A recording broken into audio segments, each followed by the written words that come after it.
What's going on, people? I would like to welcome all of you to another Q11 edition of the Talk to Q radio show. My name is Quincy, and this is my show. And with the Q11s, what I like to do is interview people to expose my audience to new things. I talk to authors, entrepreneurs, entertainers, counselors, other podcasters, and sometimes just your everyday person who just has something to say about a particular topic. So it's an opportunity for you to get to know these people up and close and learn their story. What sparked the passion to choose a certain career, or what inspired them to write that book? Or why is this person so opinionated about a particular topic? So just sit back and enjoy the show, and please be encouraged to share. A lot of my guests, much like myself, kind of do their thing by word of mouth. So the more that you share, like, or comment on a social media post, then the more you can help me grow the show.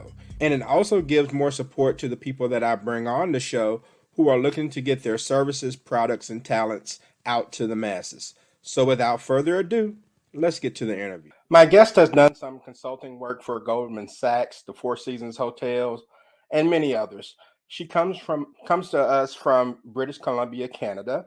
She has written a new book called Be a Happy Leader, Stop Feeling Overwhelmed, Thrive Personally, and Achieve Killer Business Results. Please welcome Miss Tia Graham to the Talk to Q radio show. Tia, how are you? I'm great. I'm so happy to be here with you today.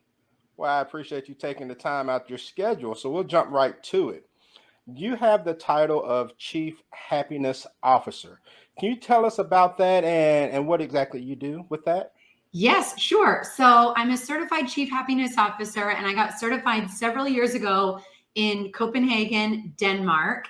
And what this certification is an experience and knowledge on how leaders can create really happy cultures within their organizations.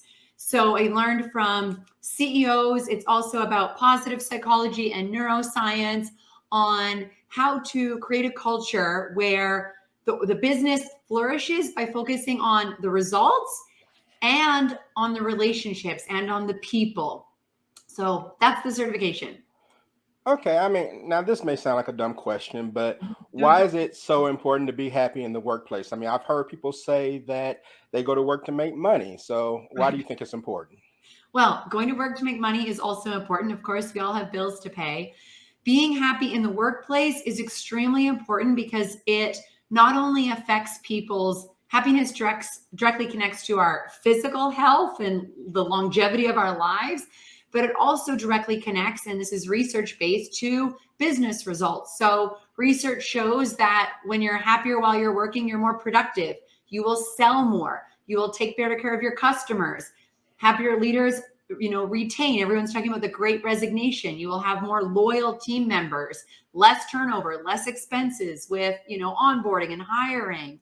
And so also one crucial part is leaders and people in work need to be really creative and innovative right now and will always need to be. And there's a direct connection between having a positive mindset and being happy while you're working with how creative and innovative you are. Okay, well, that makes a lot of sense. And I think that everyone has had a job or two um, where they've experienced working with a boss that they really didn't care for all that much. Yeah. I mean, let's be honest. Some bosses aren't really good leaders because they allow their personal lives to, or their personal agenda to influence how they lead. Mm-hmm. So, isn't the first step in being a good leader in the workplace is to always put people first when making decisions? So yes, actually, I believe, the first step, and you touched on in terms of personal life, the first step for a leader is really to start with themselves. It's going to be very difficult to be a great people leader if you yourself aren't well. And so in my book, I talk about that. But yes, I say that the leader's number one priority is their team and is the people on their team. And if you're not taking great care of your people and making them feel like they're cared for, that they belong, that they're understood, that it's a safe place to, say what they think, it's going to be very difficult to drive results. Okay. And of course, you can't do that at the expense of the business. So, how Right. does one achieve that balance of pleasing the employees and still being productive within the workplace?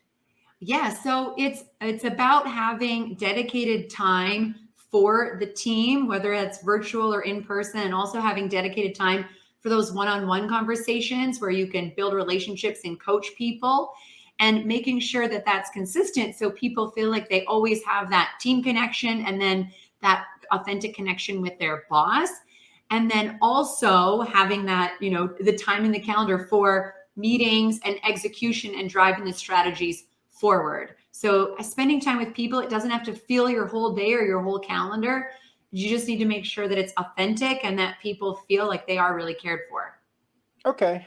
But there's some people in the workplace who probably wouldn't even want to work for themselves because they're miserable because of maybe home life, or maybe it's a lot of pressure at work. So Yeah. how can a leader overcome that feeling of being overwhelmed and project positivity within the workplace? Such a great question.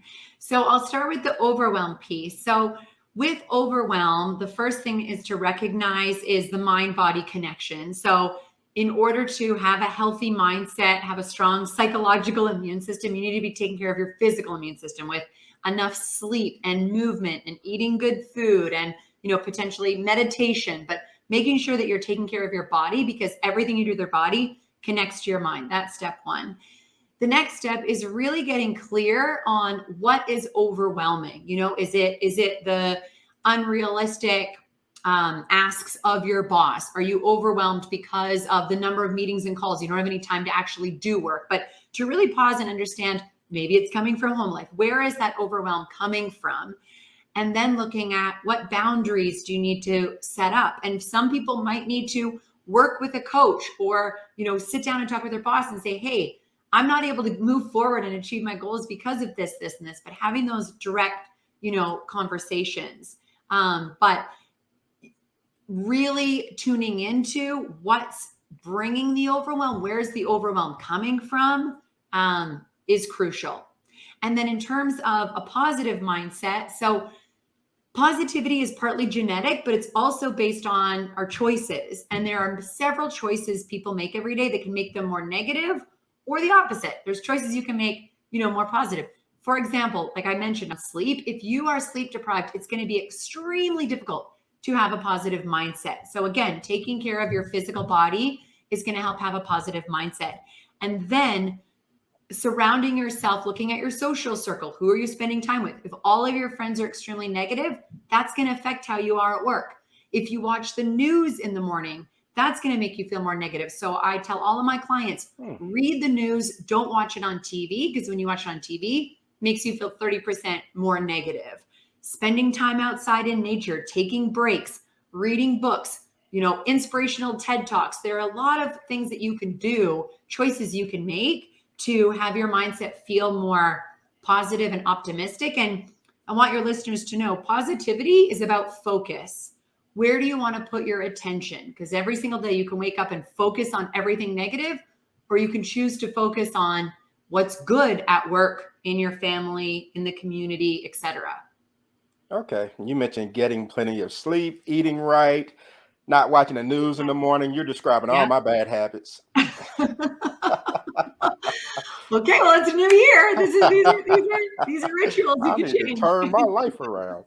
All right. So you have to keep your team motivated if you want to get the most out of them, Yeah. but you don't want a situation, you know how it is sometimes where the boss walks in the room and it kind of sucks the life out the room. People get tense, or maybe they're expecting something unfavorable to happen. So if people have I guess, a negative opinion about their boss, how can you motivate them? Can you even motivate people who don't like you? Oh, good. Can you motivate people who don't like you? I think that's going to be challenging. To be honest, I do. Now, it doesn't mean that every single person on the team needs to be in love with the boss and think that he or she is the best person on earth. But in order to motivate people, those people have to feel inspired by you. They have to feel that you're giving them energy and that you're optimistic and that again you're energizing. And so the research shows, and there's a great book on this called How to Be Happy at Work. And it talks about if you have a boss you don't love, how can you increase your own happiness at work? But in terms of a leadership perspective, it's going to be very difficult to motivate if people on your team don't like you as a human being. Yeah, I can see that. So is it better to be liked or respected as a leader within the workplace? Oh, I say both. I think you need to be liked, and I think you need to be respected. And it's going to be difficult to, succeed goals if you don't have both. Again, you don't have to be loved, but at least you need to be likable. Okay. All right. So let me throw this at you. What does establishing a strong relationship with an employee means to you?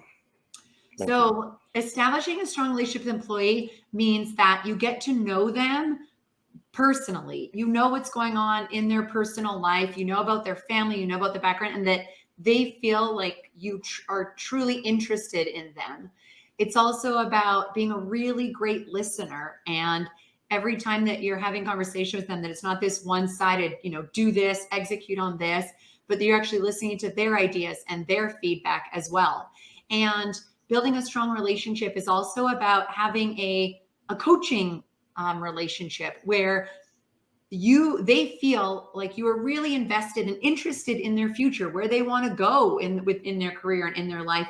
And that just like a sports coach, you're there side by side, shoulder to shoulder, to help them achieve their goals, that they feel that you're invested in them, and that they feel that you believe in them. Okay.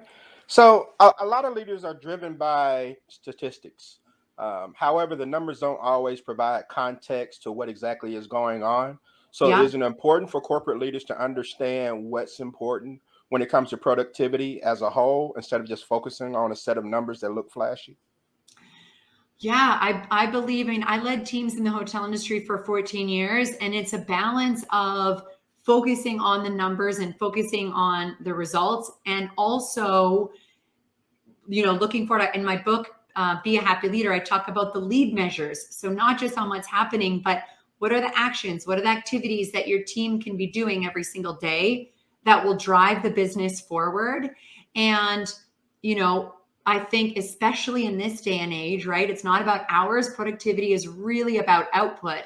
So giving people very clear goals, and then giving them autonomy. A lot about happiness at work is the opposite of micromanaging. So letting people be productive in their own way, as long as they are achieving the output, as long as they're achieving the results, that it's not just about the hours. Okay. A few more questions and we'll wrap things up. This is a two-part question. Okay. What makes your strategy so effective, and what do you want people to get out of your book?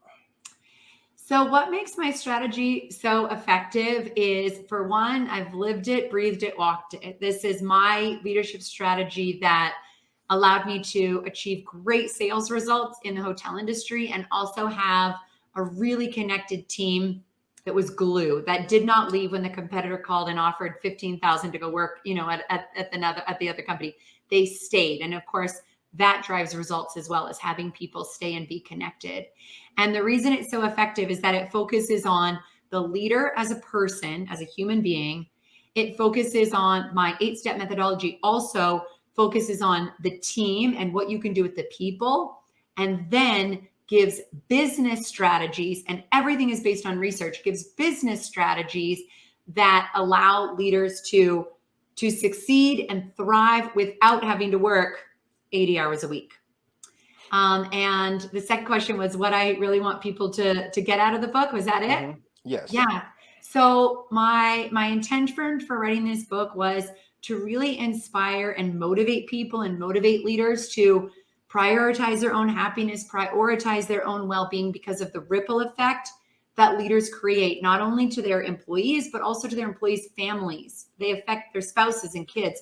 Toxic leaders affect employees' children, the research shows. And so it's really, really important. And I also I've been a really stressed out, overwhelmed, exhausted leader in the earlier years of when I was leading teams. And I learned a lot along the way, of course. And so I want this book to help fast track people so that they don't have to be as overwhelmed as I was, and to have a balanced life too. Time for sleep, time for family, time for fun, all the other parts of life, because life is more than just work. Absolutely. And so, can anyone get something out of this book? Or, I mean, it's not reserved just for corporate leaders and bosses, right? Yeah, so that's such a great question. So there's a lot in this book, personal stories, as well as research on happiness and well-being. So someone who's not a leader, or maybe someone who aspires to be a leader, can definitely get a lot out of this book. And also, if you think about it, a leader is someone who has influence on people. It's not just a title at a corporation. So you might be a leader in your family, you might be a leader in your community, you might be part of a nonprofit. So yes, I absolutely think that there's a lot to get out of the book if you're not a corporate leader. Okay. So, where can people find your book, and how can they connect with you online and on social media? Sure. So to learn about the book, you can go to happyleaderbook.com, and it's available on all the online retailers. To learn more about me, you can go to my website, arriveathappy.com. And I'm really active on LinkedIn, Instagram, and YouTube. So I'm Tia Graham on YouTube and LinkedIn, and then Arrive at Happy on Instagram. All right. That sounds great. And really quick, can you tell us what Arrive at Happy is? Arriveathappy.com. What's that Yes. about? Yeah. So Arrive at Happy is my business, my company, and Arrive at Happy offers keynote talks and leadership development programs, executive retreats, coaching, one-on-one coaching for people who really want to use the science of happiness and neuroscience to be successful for themselves and then also their organization. So my mission is just to bring all the information I've learned over the past 2 decades to as many people as possible. All right. Sounds good. And her name is Tia Graham. She is a chief happiness officer and now an author. Be sure to get her book, Be a Happy Leader, Stop Feeling Overwhelmed, Thrive Personally, and Achieve Killer Business Results. I'll make sure to have a link to where they can purchase the book and connect with you in the show notes on this episode page. And if you can hang backstage for me for just a little moment, I'll go ahead and wrap things up. I thank you for taking the time to join the show. And that's going to do it, people. You can find me on social media by searching hashtag T2Q or Talk to Q. Please be sure to subscribe, like, and share the show on YouTube. I want to thank all of you for checking out this episode of the Talk to Q radio show. Have a good rest of the week. Peace out. All right.